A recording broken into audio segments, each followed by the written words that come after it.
ध्यान से सुनना, शेयर मार्केट को समझना है तो क्या है। एक बार ना एक गांव था, उस गांव में ना ये गांव इस गांव में एक खदान थी। खदान समझो, सोने की खदान। ये दो लोगों को पता था कि यहां पर खदान है और ये खोजते रहे। इन्होंने क्या किया, रिस्क उठाया, अपनी उम्र लगाई, अपने टाइम लगाया और इनको पता था कि यहां खदान है और बस ये ना कब्जा करना चाहते थे। ये सोना जब बाहर निकले तो ये सोना सारा हमारा हो, क्योंकि ऑब्वियसली मेहनत कर रहे थे, टाइम दे रहे थे, समय लगा रहे थे। समझ रहे हो? अब ये बात है ना, ये खदान की बात कुछ और लोगों को भी पता लगी तो वो भी पीछे से आए, चलो अपन भी थोड़ा रिस्क उठा लेते हैं। तो थोड़े बंच ऑफ पीपल हैं जो कि रिस्क उठाने को तैयार हैं, बोलते हैं चलो ठीक है, खदान है तो ये दो लोग लगे हुए हैं तो कुछ तो होगा ना, तो चलो अपन भी रिस्क उठाते हैं। तो ये 10 लोग और थे। अब पता है यहां पर समस्या थी, एक इस गांव में जो खदान थी उसमें समस्या थी, वो इन लोगों को पता थी, इनको पता थी, थोड़ा बहुत इनको भी पता थी। क्या समस्या थी? यहां पर कभी भी भूकंप आ सकता था, समझना, कभी भी अर्थक्वेक आ सकता था, धरती हिल सकती थी और मर भी सकते थे। अब देखो ये चीज, अब इन्होंने सोचा ठीक है देखा जाएगा, बात सोने की है, बोले चलो रिस्क उठा लेते हैं, आएगा भूकंप तो देख लेंगे। ये तो पूरी तरह से तैयार थे, ये कब से तैयार थे, बोले हमें तो सोना चाहिए किसी भी हालत में, किसी भी मकसद से।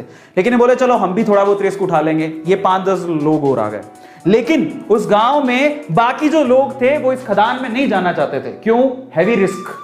ये भूकंप आता है ये इनको पता था, लेकिन फ्रीक्वेंटली नहीं आता। लेकिन इन्होंने क्या कहा, इन दोनों लोगों का कहा कि इधर कभी भी भूकंप आ सकता है, इधर तो सांप लौटते हैं, इधर तो चुड़ैलें घूमती हैं।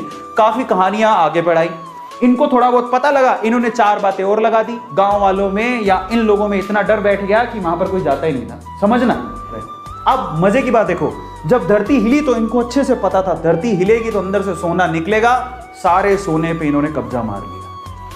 अब मैं आपको शेयर मार्केट समझाता हूं और हम इनमें से कौन है जरा उसको समझना। ये कौन है? ये जो खदान है वो है शेयर मार्केट। ये जो सोने की खदान आपको दिख रही है वो कौन है? Share market. ये कौन है? ये जो 2 लोग हैं बेसिकली ये शेयर मार्केट में बरसों से कुंडली मार के बैठे हैं। इनको पता है शेयर मार्केट बहुत बड़ी सोने की खदान है, बहुत पैसा आता है, लेकिन ये लोगों को डरा के रखते हैं। ये कौन है? ये इंडिया में वो लोग हैं, एवरेज फैमिली, बिलो एवरेज, जो थोड़े से रिस्क टेकर है, जिन्होंने थोड़ा सा डीमेट अकाउंट खुलवा के रखा है, बोले कि चलो रिस्क उठा के देख लेते हैं, शेयर मार्केट में मौका मिलेगा तो कमा लेंगे। लेकिन ये कौन है पता है? ये हम सारे हैं जिनका कोई डीमेट अकाउंट नहीं है, नो डीमेट अकाउंट। वो ट्रेडिंग करना ही नहीं चाहते, वो कहते हैं जिंदगी में नो शेयर मार्केट। ये हिंदुस्तान के कितने लोग हैं पता है? ये हिंदुस्तान की 96% जनसंख्या है। 96% जनता इंडिया की रिस्क उठाना नहीं चाहती, उनके पास कोई डीमेट अकाउंट नहीं है, उनको ये टैबू लगता है, उनको ये हवा लगता है, उनको ये जुआ लगता है, उनको ऐसा लगता है कि इससे बड़ा रिस्क कोई जिंदगी में है ही नहीं। ये हैं वो लोग, 96% लोग।